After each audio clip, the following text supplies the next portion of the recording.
I was standing beneath a crystal chandelier with 300 guests watching me smile at my husband when my sister ripped the microphone from the DJ's hand and announced she was pregnant with his child. The ballroom went silent. My mother's champagne glass slipped from her fingers and shattered against the marble floor. My father actually grabbed the edge of the table to steady himself. Across the room, several of my army colleagues exchanged stunned looks. My husband turned pale. My sister smiled. She thought she had won. She thought she was about to destroy me in front of everyone I loved. What she didn't know was that I had spent 4 months preparing for that exact moment. What she didn't know was that the private investigator sitting near the back wall had already documented every lie. And what she definitely didn't know was that the baby she was talking about would become the final nail in the coffin of her own carefully constructed fantasy. I smiled, stood up, and calmly held out my hand for the microphone. "Perfect timing," I said. The expression on her face changed instantly, because for the first time in her life, Emily realized she wasn't controlling the story anymore. My name is Sarah Mitchell, and at 38 years old, I was a colonel in the United States Army. Most people assumed that 20 years in uniform had taught me how to handle combat situations. They were right. What nobody tells you is that military training doesn't prepare you for betrayal inside your own family. The celebration was supposed to mark my 10th wedding anniversary. My husband David and I had rented the grand ballroom of the Chesapeake Bay Resort in Maryland. White roses decorated every table. Soft jazz drifted through hidden speakers. Floor-to-ceiling windows overlooked the water where the last golden rays of sunset reflected across the bay. It should have been a perfect evening. Looking back now, I suppose it was perfect. Just not for the reasons anyone expected. 4 hours earlier, I had stood in front of my bedroom mirror, fastening a pair of pearl earrings, while staring at my reflection. The woman looking back seemed calm, confident, composed. The same woman who had commanded soldiers in Afghanistan. The same woman who had briefed generals and testified before congressional committees. But beneath that calm exterior, a storm was already raging. Because I knew exactly what was coming. I had known for weeks. The warning signs had started months earlier. Long before the investigation. Long before the evidence. Long before the private investigator handed me a report thick enough to fill a binder. The truth was that Emily had spent most of her life wanting whatever belonged to me. She was 3 years younger than I was. Growing up in Ohio, we couldn't have been more different. I followed rules. Emily ignored them. I earned good grades. Emily relied on charm. I planned for the future. Emily lived entirely in the moment. Yet somehow she always managed to become the center of attention. At family gatherings, teachers praised my academic achievements. Then Emily would tell a funny story and everyone would laugh. At soccer games, I would score the winning goal. 10 minutes later, people would still be talking about something dramatic Emily had done in the parking lot. For years, I convinced myself it didn't bother me. Maybe it didn't. Not at first. Because despite our differences, I loved my sister. I defended her, protected her, covered for her mistakes. When she got suspended in high school, I helped her finish assignments. When she dropped out of college, I helped her rewrite her resume. When she couldn't pay rent, I quietly transferred money into her account. More times than I can remember. My parents never meant to play favorites. At least I don't think they did. But Emily always seemed to receive endless second chances. Sarah's responsible. Sarah can handle it. Sarah's strong. I heard those words my entire life. Eventually, people stop asking how strong people are feeling. They simply assume strength means you don't need support. I left home at 18 to attend West Point. Emily stayed behind. Over the next 2 decades, my military career took me across the world. Germany, South Korea, Afghanistan, Washington. The Army gave me purpose, structure, meaning. It also taught me something valuable. Patterns matter. Small details matter. People reveal themselves through behavior long before they reveal themselves through words. That lesson would eventually save me. I met David 12 years before the anniversary party. He was an aerospace engineer working with a defense contractor outside Washington. We met during a charity fundraiser supporting wounded veterans. He was intelligent without being arrogant, kind without being weak, confident without needing attention. For the first time in my life, I felt completely understood. We married 2 years later. The marriage wasn't perfect. No marriage is, but it was good, stable, comfortable, trustworthy. At least that's what I believed. Emily loved David from the moment she met him. At the time, I interpreted that as approval. She laughed at his jokes, texted him memes, included him in conversations. David seemed comfortable around her. Why wouldn't he be? She was my sister. For years, nothing appeared unusual. Then things started changing. Subtle changes. The kind most people miss. 3 years ago, Emily moved to Maryland after another failed relationship. I helped her find an apartment, helped her find a job, helped her settle into the area. The pattern repeated itself, just like always. At first, she visited occasionally, then weekly, then sometimes several times a week. David never complained. Actually, he seemed to enjoy her company.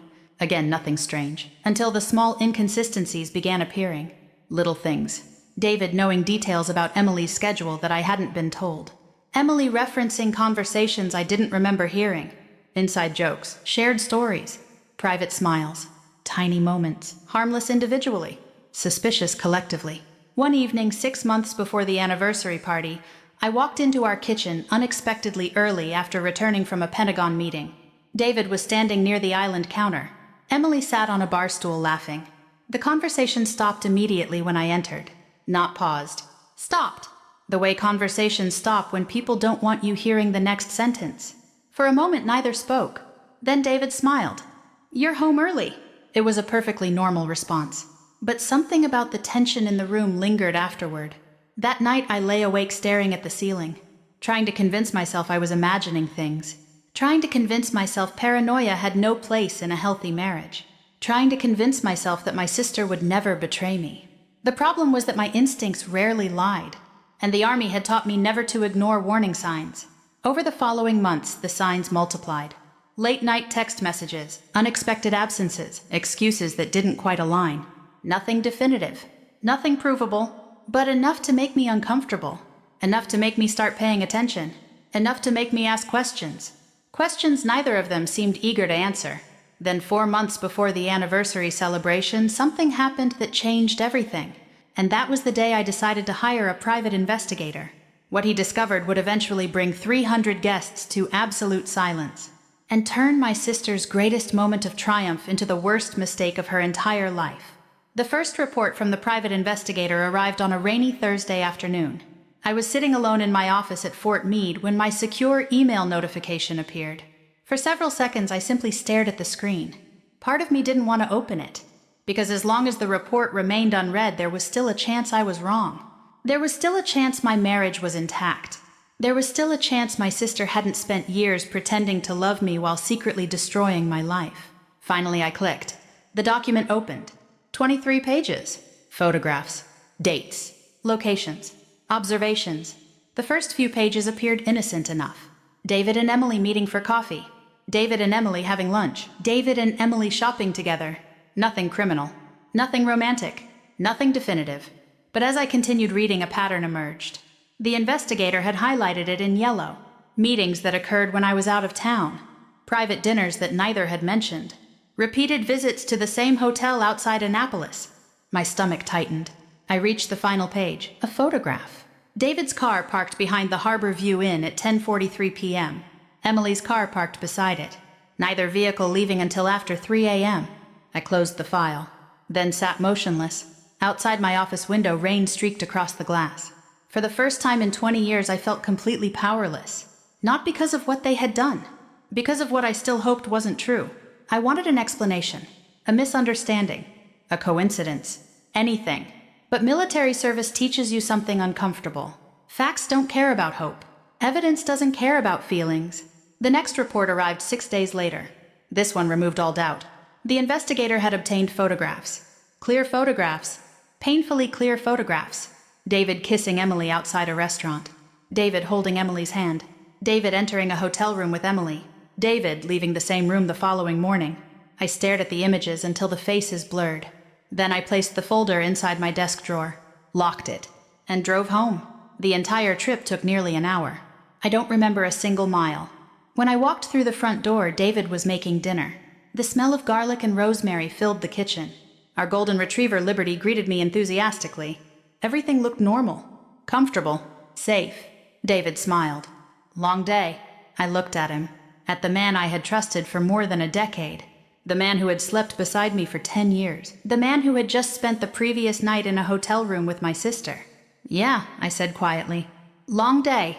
He walked over and kissed my forehead. I nearly flinched. Not because I was angry. Because I suddenly realized I didn't know who he was anymore. That night after he fell asleep, I sat alone on the back patio. The Maryland air felt cool against my skin. Liberty rested beside my chair. The moon reflected across the water beyond our property. I thought about Emily, not the woman she had become, the little girl she used to be, the girl who climbed into my bed during thunderstorms, the girl who cried when neighborhood kids bullied her, the girl I defended more times than I could count. How had we arrived here? The answer came sooner than expected. The third investigative report contained something far worse than the affair itself. It revealed motive. Jealousy. Obsession. Years of resentment. The investigator had interviewed former co-workers, friends, and acquaintances. Several people described conversations with Emily. At first, the comments seemed harmless. Then the pattern emerged. One former co-worker reported hearing Emily say, "Sarah gets everything handed to her." Another remembered, "Everyone thinks she's perfect." A third statement stopped me cold. The woman recalled Emily drinking at a birthday party and saying, "Honestly, I should have had her life." Not wanted. Should have had. The distinction mattered. Because it wasn't about David. It had never been about David. The affair was only a symptom. What Emily truly wanted was to become me. The career, the marriage, the respect, the stability, the life she believed had been unfairly given to someone else. For years, she had compared her reality against mine. And instead of building her own happiness, she had decided to steal mine. That realization hurt more than the affair, because it transformed betrayal into something deeper, something older, something that had probably existed for decades. The investigator's next discovery confirmed it.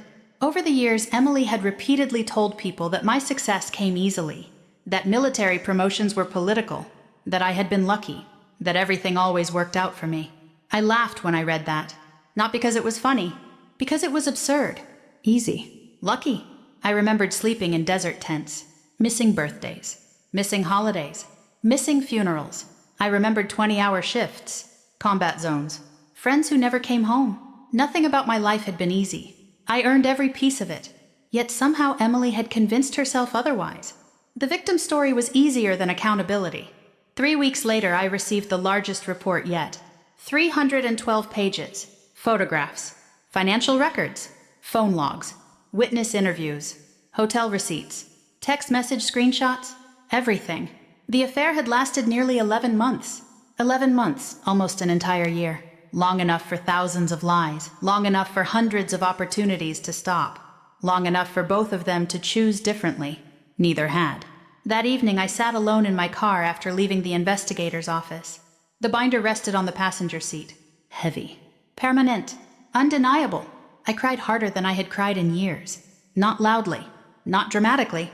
Just silent tears sliding down my face. Because grief isn't always explosive.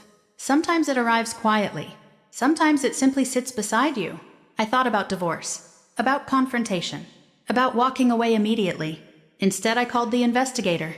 "There's something else," he said. His voice sounded hesitant. "What?" A pause. Then, "I believe your sister is planning something public." My stomach tightened. "What do you mean?" "We intercepted information suggesting she intends to reveal the affair during your anniversary event." Silence. The words settled slowly. Public. 300 guests. Humiliation. Maximum damage, the investigator continued. "Based on what I've gathered, she wants everyone to know." I closed my eyes. For several seconds I said nothing. Then something unexpected happened. The sadness disappeared. Not completely, but enough. In its place came clarity.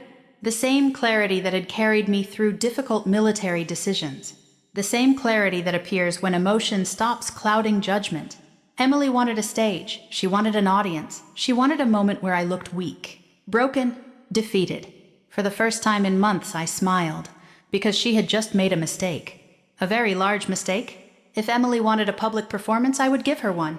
I wouldn't cancel the event. I wouldn't confront her. I wouldn't warn David. I would let them continue believing they were in control. Meanwhile, I would prepare every piece of evidence, every document, every witness, every fact. The investigator agreed to attend the celebration. Quietly, unnoticed, ready when needed. 3 days before the anniversary party, he delivered the final binder. I carried it into my office and placed it on my desk.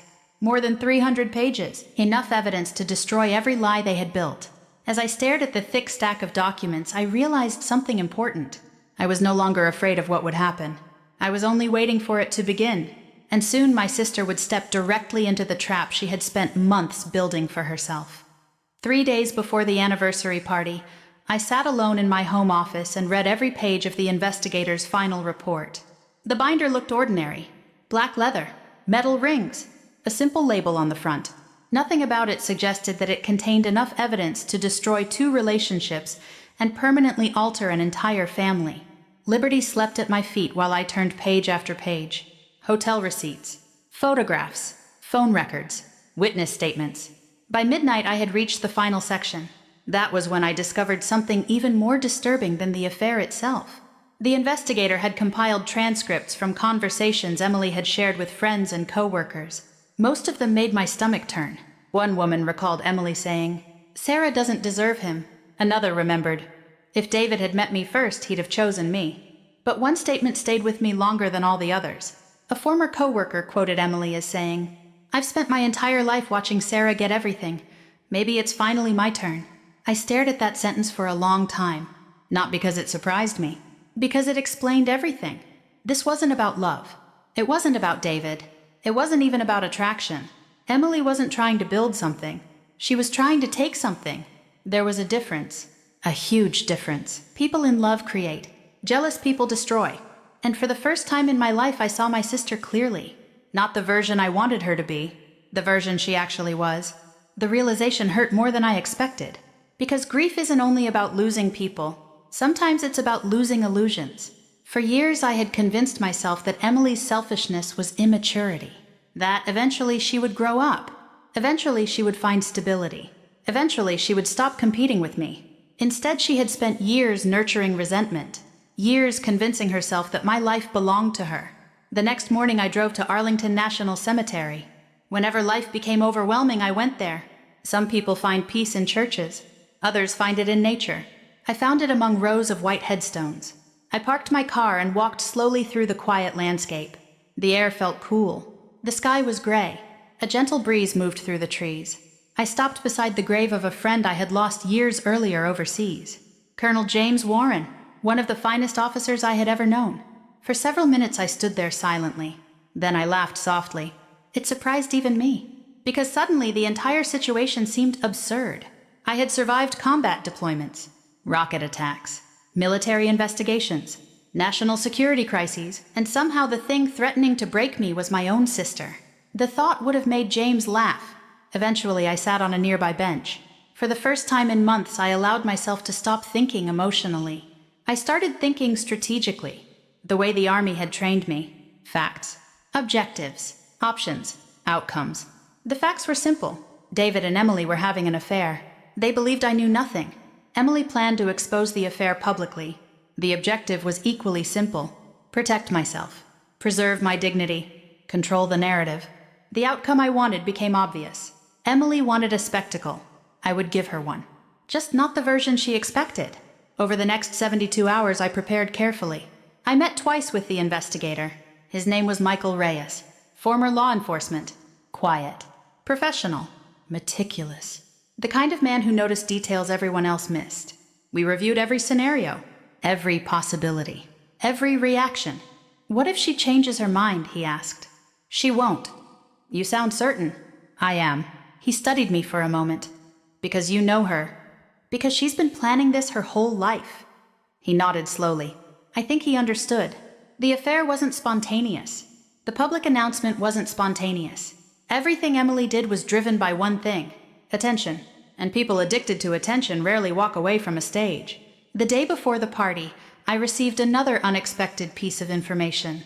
The investigator called shortly after noon. "I think you need to see this." His tone immediately caught my attention. An hour later, we met in a private conference room. Michael placed a folder on the table. Inside were several new photographs. I looked at the first one, then the second, then the third. My eyebrows rose. For the first time in months, I felt genuine surprise. Emily wasn't only seeing David. She had been involved with another man, simultaneously. The timeline overlapped significantly.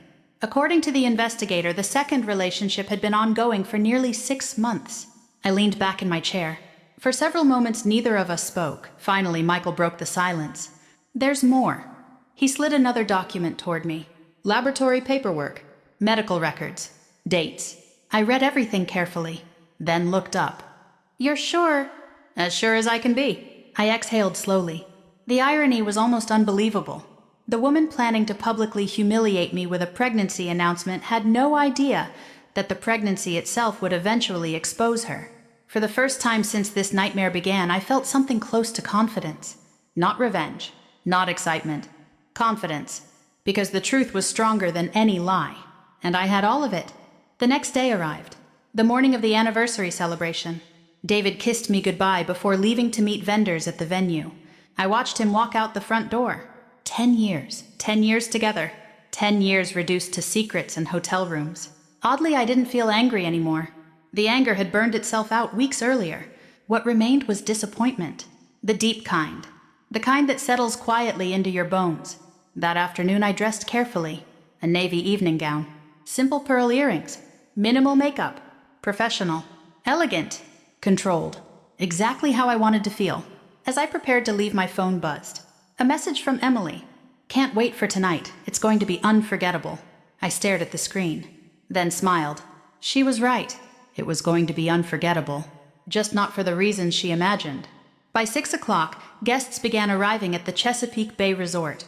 Military officers, neighbors, friends, family, former colleagues. 300 people filled the ballroom. The atmosphere sparkled with celebration. Laughter echoed beneath crystal chandeliers. Champagne flowed freely. A jazz trio played near the stage. Everywhere I looked, people were smiling. No one knew a bomb was about to explode. At 7:30, I noticed Michael Reyes enter through a side door.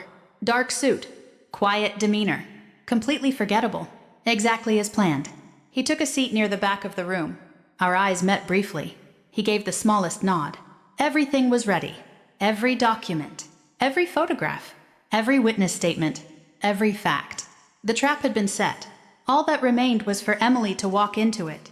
And less than an hour later, she would stand in front of 300 guests, grab a microphone, and unknowingly destroy her own future. For a few seconds after Emily's announcement, nobody moved. Nobody breathed. The ballroom seemed frozen in place. 300 people sat staring between my sister and my husband as if they were watching a car crash unfold in slow motion. Emily stood at the center of the dance floor, gripping the microphone with both hands. A triumphant smile spread across her face. She looked exactly like someone who believed she had finally won. My mother's eyes filled with tears. My father looked physically ill. Across the room, several of my military colleagues exchanged uncomfortable glances. David stood so abruptly that his chair crashed backward onto the floor. The sound echoed through the ballroom. "That's a lie." His voice cracked. His face had turned almost white. "Sarah, she's lying. I swear to God." Emily laughed. Actually laughed. "Really?" She tilted her head. "Do you want me to tell them about the Harbor View Inn?" David's expression collapsed. Then she continued. "Or maybe the conference in Richmond." A murmur spread through the crowd. People began whispering. Several guests turned toward me, waiting, expecting tears, expecting rage, expecting a public breakdown. Instead, I calmly stood up. I smoothed the front of my navy dress, adjusted the microphone in my hand, and smiled. "Thank you, Emily." The room immediately grew quiet. Confusion crossed her face. "What?" "Thank you." I looked around the ballroom. "Because if you're sharing the truth tonight, I suppose it's only fair that I share mine." For the first time all evening, uncertainty appeared in her eyes. David stared at me, his mouth slightly open.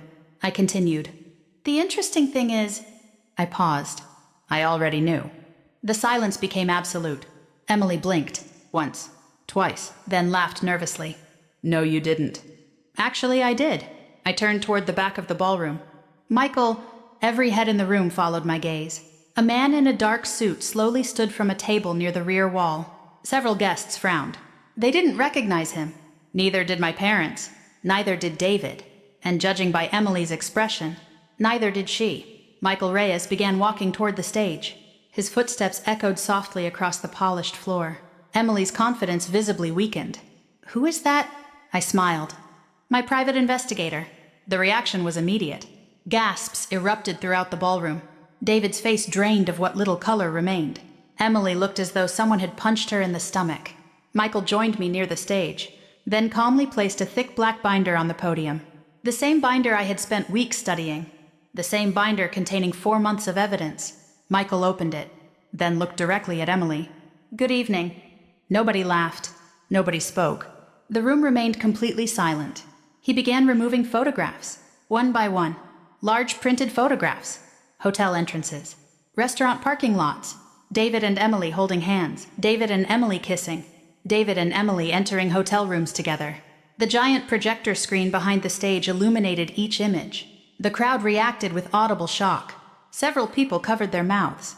Others shook their heads. A few simply stared, unable to process what they were seeing. My mother began crying. My father sat motionless, like a statue. David buried his face in his hands. Emily looked ready to faint. Michael remained professional, emotionless, methodical. He displayed hotel receipts, credit card records, text message transcripts, location data, witness statements. Every lie, every secret, every betrayal. Exposed. Publicly, exactly as Emily had planned for me. Except now she was standing under the spotlight. Not me. David finally spoke. "Sarah." His voice sounded broken. "I can explain." I looked at him calmly. "No." Then I turned back toward Emily. "Would you like to continue your speech?" She didn't answer. Because for the first time in her life, she had no audience left, only witnesses. The room remained silent for several seconds. Then Emily lifted her chin. A familiar look appeared in her eyes. Defiance. Even now, even after everything, she still thought she could win. "You act like you're innocent." She pointed toward me. "You always think you're better than everyone else." I sighed. Not because her words hurt. Because they were predictable. "No, Emily." I shook my head. "I just think people should take responsibility for their choices." Her expression hardened. Then she raised the microphone again.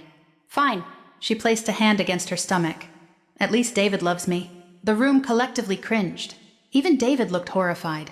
Then she delivered her final attempt. The card she believed would save her. "I'm carrying his baby." Another wave of whispers swept across the ballroom. Emily smiled. There it was. Her trump card. The ultimate justification. The reason she believed she would eventually replace me. I waited. 3 seconds. 4. Then I nodded toward Michael. He opened another folder, one Emily had never seen. My sister frowned. "What is that?" I took the microphone. "That's the part you forgot to investigate." The confidence disappeared instantly. Michael removed several documents. Medical records, laboratory reports, photographs, timeline analysis. Emily's face turned pale, very pale. "What are those?" My voice remained calm. "According to your medical records, you are pregnant." Several guests exchanged nervous glances. Emily looked relieved. For a moment. Then I continued. "But the father isn't David." The ballroom exploded. People gasped. Someone actually shouted, "Oh my God!" David stared at me, then at Emily, then back at me. His face looked completely stunned. Emily shook her head. "No." Michael placed another photograph on the projector screen. A man. Different from David. The second relationship. The one she never knew we'd discovered. The crowd erupted again. Emily's breathing became visible. Rapid. Panicked. I continued. "The timeline doesn't match David." Michael displayed additional records, dates, locations, evidence, more evidence, and then the final report. The one that destroyed everything. "The biological father has already been identified." Emily nearly dropped the microphone. "No." The word came out as a whisper. "That's impossible." "It isn't." The room watched in stunned silence. For months she had prepared to humiliate me. For months she had dreamed about this moment. And now her entire story was collapsing around her. David looked physically sick. "You told me it was mine." Emily didn't answer. "You told me." His voice rose. "You swore it was mine." Tears filled her eyes. I thought it was. Nobody believed her. Not anymore. Because liars eventually reach a point where nothing they say matters. The truth had already arrived. And it was stronger than any excuse.